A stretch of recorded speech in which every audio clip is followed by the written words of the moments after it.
नमस्कार, बहुत स्वागत है आप सभी का। आप देख रहे हैं बिहार का नंबर 1 प्राइम टाइम शो अपना बिहार। मैं हूं आपके साथ जया मिश्रा। बुलेटिन की शुरुआत करते हैं।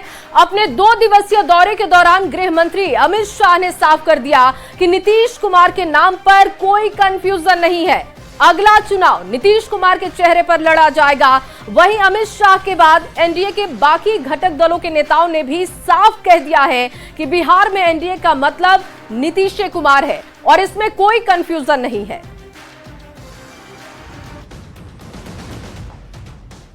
साथ साथ खड़े गृह मंत्री अमित शाह और बिहार के मुख्यमंत्री नीतीश कुमार।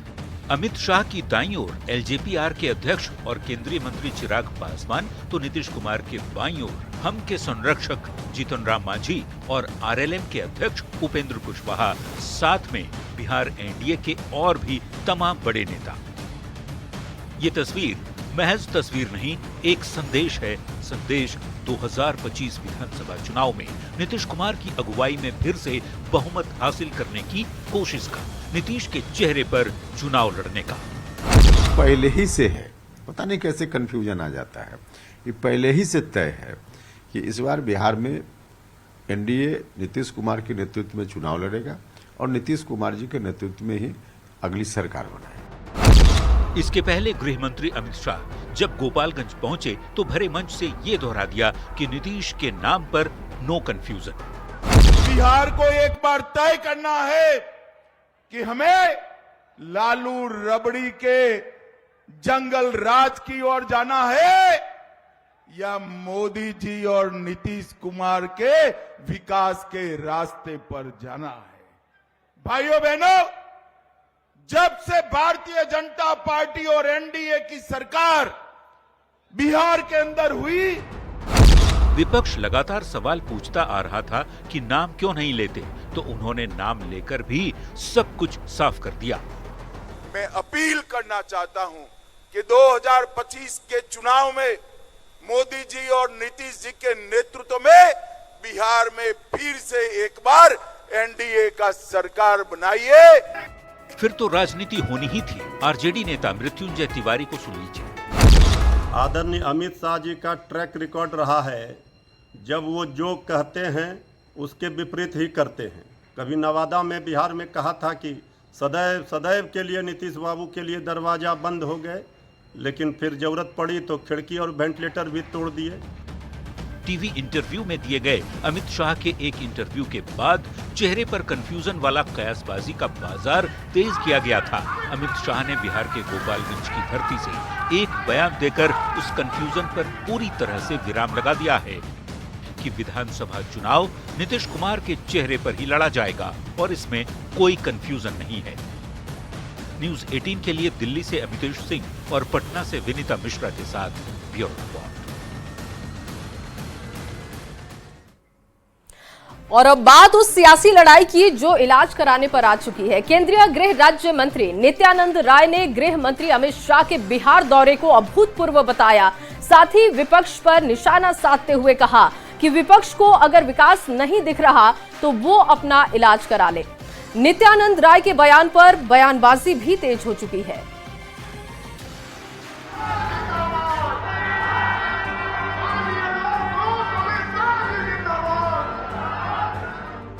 आरजेडी थी तब क्या था? रंगदारी, जंगलराज, दबंगई, डकैती। केंद्रीय गृह मंत्री अमित शाह 2 दिन के बिहार दौरे पर आए, विकास कार्यों का लेखा जोखा दिया और विपक्ष पर गरजने के बाद वापस लौट गए। लेकिन बिहार की सियासत में उनके बयानों की चर्चा अब भी जारी है। आरजेडी नेता तेजस्वी यादव ने बिहार को 5 साल में बाढ़ मुक्त करने के अमित शाह के बयान पर सोशल मीडिया एक्स पर तंज कसा, तो केंद्रीय गृह राज्य मंत्री नित्यानंद राय ने तेजस्वी पर पलटवार कर दिया। नित्यानंद राय ने कहा कि विपक्ष को यदि विकास नहीं दिख रहा तो वो अपना इलाज कराए।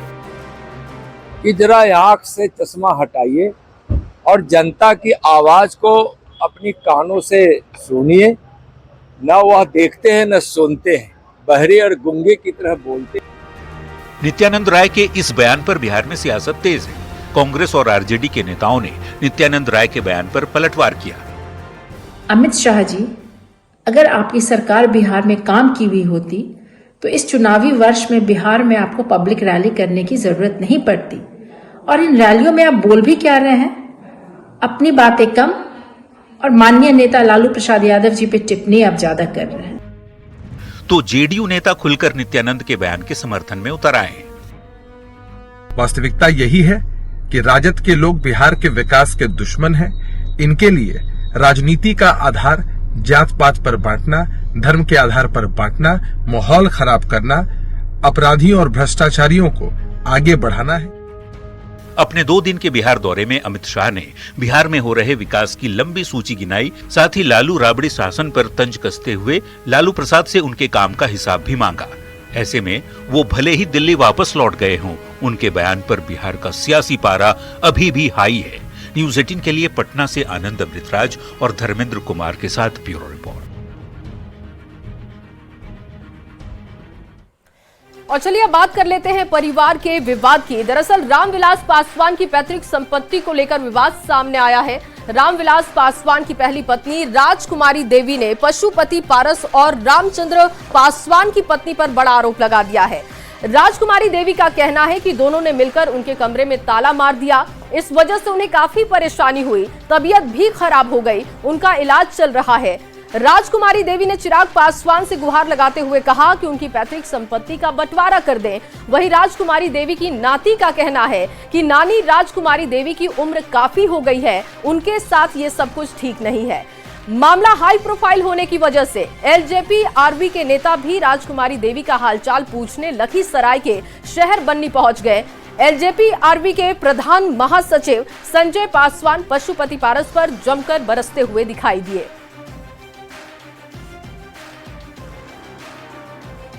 अचानक खराब कैलखनी के हमर गोतन सचिन पारस के कन्या, रामचंद्र के कन्या, दोनों मैंने वाइफ वह खराब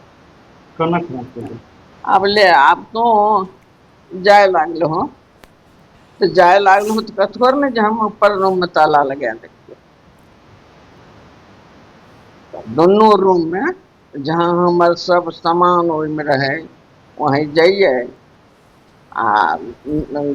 बाथरूम जाइए आ वहीं नहाइए। 9 बजे में नहा वहा के सब कपड़ा उपड़ा सब बदल उदल कहीं रख दिए। हम यहाँ नीचा तो पूजा करिए, पूजा कर लिए।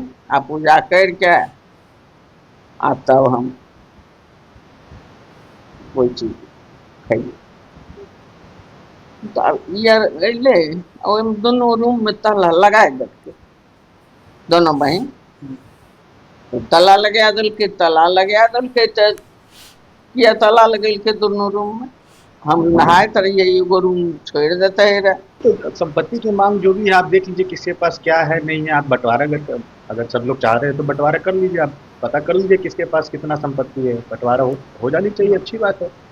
जिस तरह से प्रताड़ित करना इस उम्र में, बेचारी 80 साल उम्र हो गया, बूढ़ी नानी है मेरी, इस तरह से इस उम्र में इनको परेशान किया जाए, ये अच्छी बात नहीं है ना। कौन पता, हम उनको देखने आए थे, हम लगातार आते भी रहते हैं।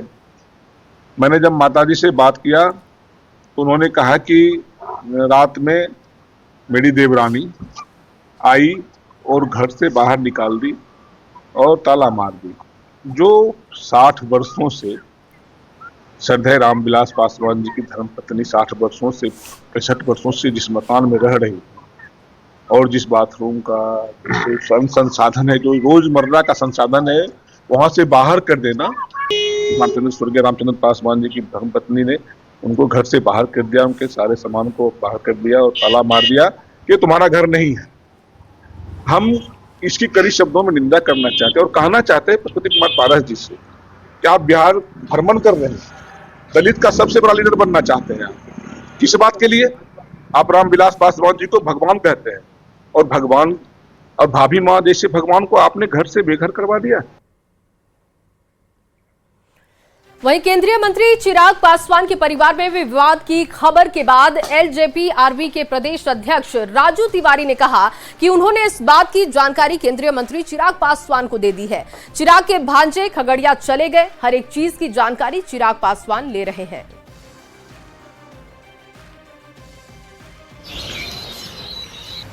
देखिए, निश्चित रूप से जब तक हमारे संस्थापक जिंदा थे, इस परिवार की मिसाल दी जाती थी, लेकिन उनके स्वर्गवास होने के बाद जो घटनाएं घट रही हैं, आज हम लोग को पता चला है, हमारे नेता आदरणीय चिराग पासवान जी तत्काल अपने भांजे को, जो हमारे छात्र के प्रदेश अध्यक्ष हैं प्रिंस मृणाल पासवान जी को भेजा है। वो सरमनी गए हैं और पता चला है बातचीत के क्रम में कि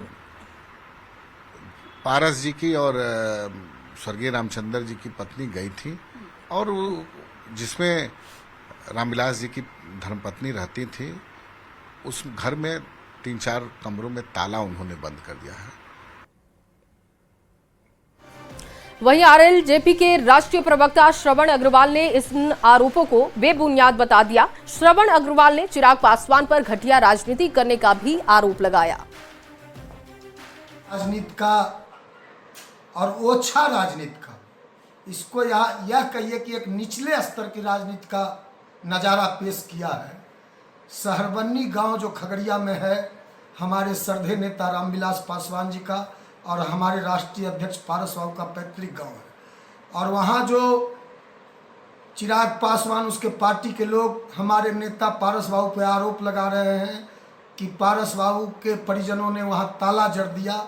यह बिल्कुल ही, इसका हम जितना भी इसका यह शर्मनाक हरकत चिराग पासवान और उसकी पार्टी के ही लोग कर सकते हैं। देखिए, पूर्व केंद्रीय मंत्री दिवंगत रामविलास पासवान का परिवार बिहार का दूसरा सबसे बड़ा राजनीतिक परिवार है। इस समय खुद चिराग पासवान सांसद व केंद्रीय मंत्री हैं, तो उनके एक जीजा सांसद हैं। 2024 के लोकसभा चुनाव से पहले स्वर्गीय रामविलास पासवान के भाई पशुपति कुमार पारस सांसद और केंद्रीय मंत्री भी थे। चिराग पासवान तभी भी सांसद थे। चिराग के चचेरे भाई प्रिंस राज भी सांसद थे। चिराग पासवान के दिवंगत पिता रामविलास पासवान ने 2 शादियां की थी। पहली पत्नी थी राजकुमारी देवी और दूसरी रीना पासवान। राजकुमारी ग्रामीण परिवेश की महिला रह गई और शुरुआती दौर में साथ में वो रही, लेकिन बाद में आजीवन अलग वो रही हैं। 80 के दशक में रीना शादी के बाद से रामविलास पासवान की जीवन साथी बनी रही।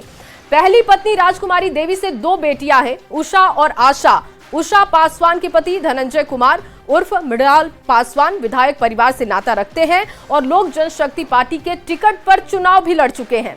अब उनके बड़े बेटे प्रिंस मृणाल राजनीति में आ चुके हैं। स्वर्गीय रामविलास पासवान के तीसरे दामाद उनकी दूसरी पत्नी रीना पासवान की बेटी निशा पासवान के पति अरुण भारती हैं।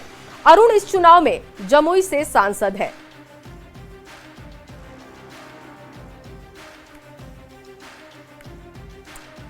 और चलिए किशनगंज से आपको बड़ी खबर दे दे। नमाज के दौरान 2 जमात की आपस में भिड़ने की खबर है। रतनपुर ईदगाह में ये भिड़ंत हुई है। लाठी डंडों से लैस होकर भिड़े हैं दोनों पक्ष।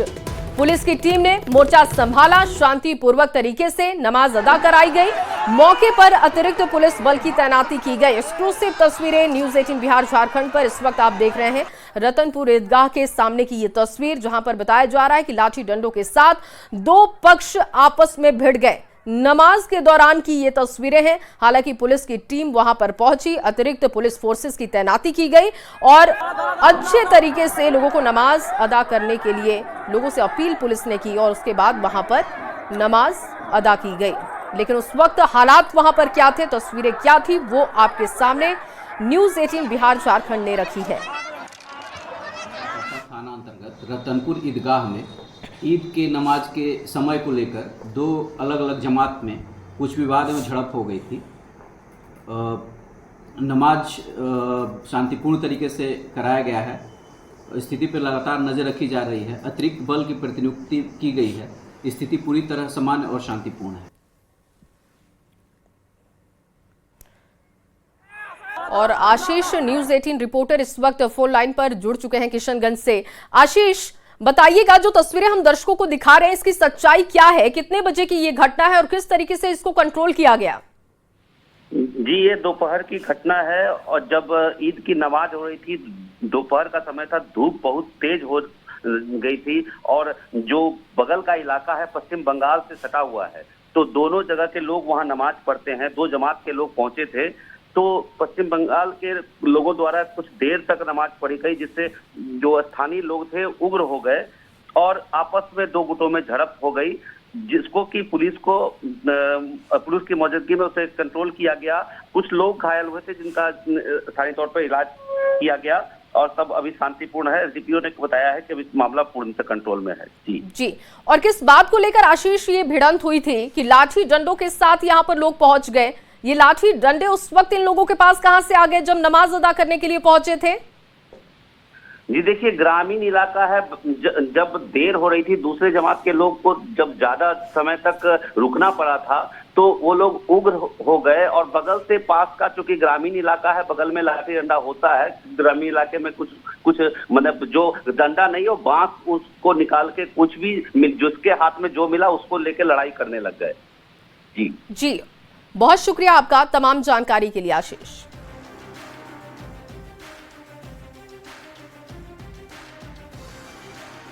और अब देखिए, ईद का पैगाम तो काले बिल्ले का क्या काम।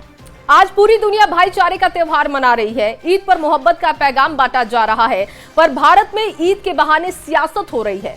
कई जगह मुसलमानों ने काला बिल्ला लगाकर नमाज अदा की।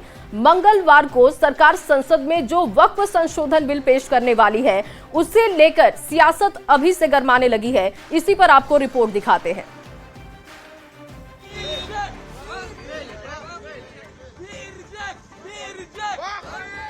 ये काला बिल्ला ईद के जश्न में सियासत की तस्वीर है। ये काली पट्टी पर्व को राजनीतिक प्रदर्शन में बदलने की कोशिश है। पूरी दुनिया भाईचारे और मोहब्बत के पर्व का जश्न मना रही है, पर भारत में कई जगह पर नमाजियों ने अपनी बांह पर काली पट्टी बांधकर नमाज अदा की। वजह थी वक्फ संशोधन अधिनियम का विरोध।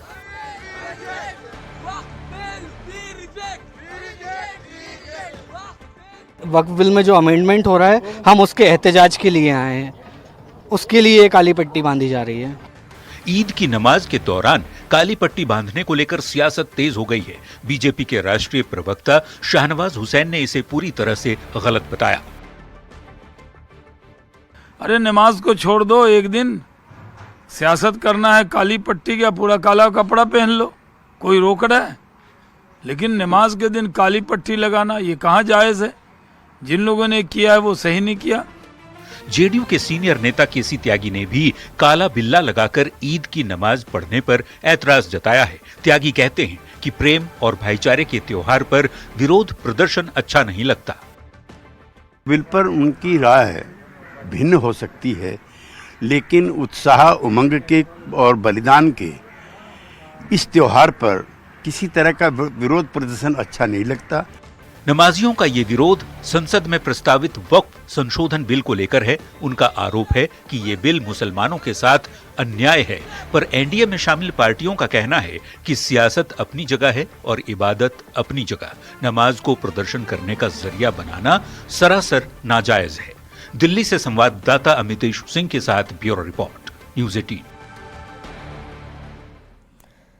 तो आज पूरे देश में ईद की रौनक दिखी। ईद के मौके पर सीएम नीतीश कुमार नमाजियों के बीच पहुंचे और ईद की बधाई दी। सीएम ने राज्य की तरक्की के लिए दुआएं भी मांगी।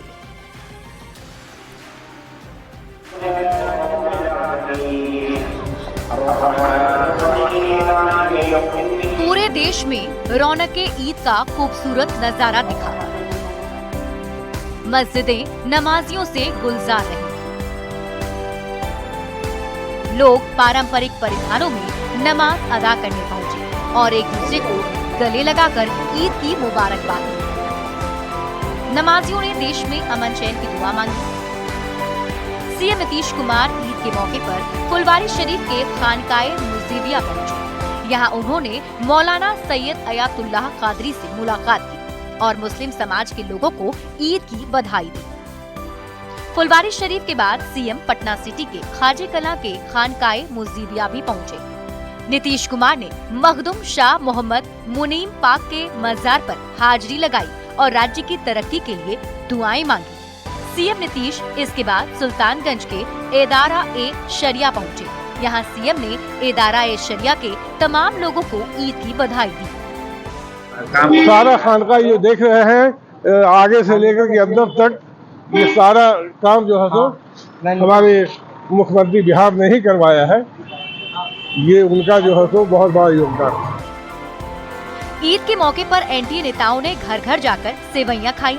बीजेपी नेता दानिश इकबाल के घर विधानसभा अध्यक्ष नंदकिशोर यादव और उपेंद्र कुशवाहा पहुंचे और ईद की बधाई दी। कुशवाहा ने कहा, ईद का त्योहार भाईचारे का संदेश देती है। कुशवाहा ने सौगाते मोदी कार्यक्रम की भी तारीफ की है। हमारे प्रधानमंत्री जी जितना स्कीम चला रहे हैं आम आदमी के लिए, आप देखिए उसमें सबको लाभ मिल रहा है कि नहीं मिल रहा है, हिंदू हो मुसलमान हो सबको लाभ मिल रहा है। तो कहीं से इस तरह की बात नहीं है, लेकिन अब आरोप लगाने वाले विपक्ष के लोग हैं, अब लगाते रहते हैं, उससे कोई फर्क नहीं पड़ता है।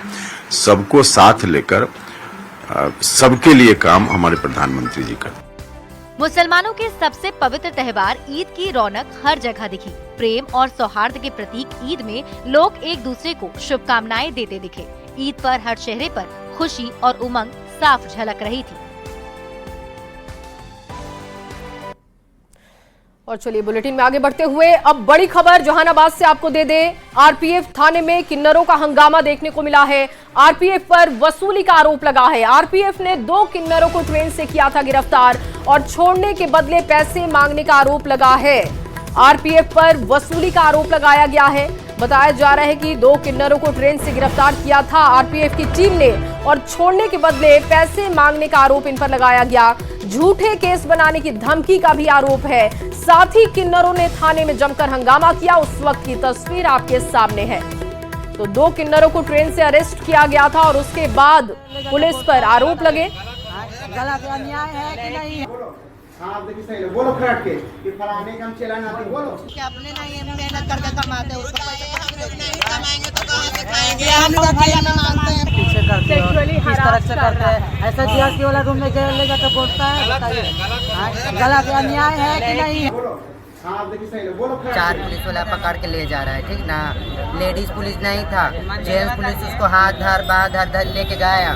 तमीज से पूछे तो ये कही कि भी मतलब कि हमको लेके जा रहा है, जैसा अपने फ्रेंड को बुला, हम बुला के लाए, अंदर ले गए, इससे पूछे, ये बोली गलत वर्ड बोली कि ऐसे ऐसे हमको बोल रहा था, ठीक ना? तो हम लोग बोले कि भैया छोड़ दो, का ऐसे कर रहे हो? तो बोल रहा है कि हमको 10-20 हज़ार का महीना दो, हम छोड़ देंगे। हम लोग को मांगने नहीं दिया जाता, इज्जत से हम लोग 10-5 लेके जाते हैं इज्जत से, लेकिन इनका कहना है कि तुम हमारे साथ कॉम्प्रोमाइज़ करो, मतलब 10,000 20,000 2 महीना, तब हम तुम लोगों को मांगने देंगे, वरना हम तुम लोगों को परेशान करते रहेंगे, केस पे केस बनाते रहेंगे, तुम लोग आते रहोगे। कौन बोले ऐसा? आरपीएफ वाले। और अब बात कर लेते हैं पत्थरबाजों पर हुए एक्शन की। दरभंगा से खबर, जहां दरभंगा में श्रद्धालुओं पर पत्थर बरसाने के बाद पुलिस ने बड़ा और कड़ा एक्शन लिया है। पुलिस ने 6 आरोपियों को गिरफ्तार कर लिया है और इसके साथ ही 45 लोगों को नामजद आरोपी बनाया गया है। ये पूरा मामला क्या है आपको रिपोर्ट में दिखाते हैं।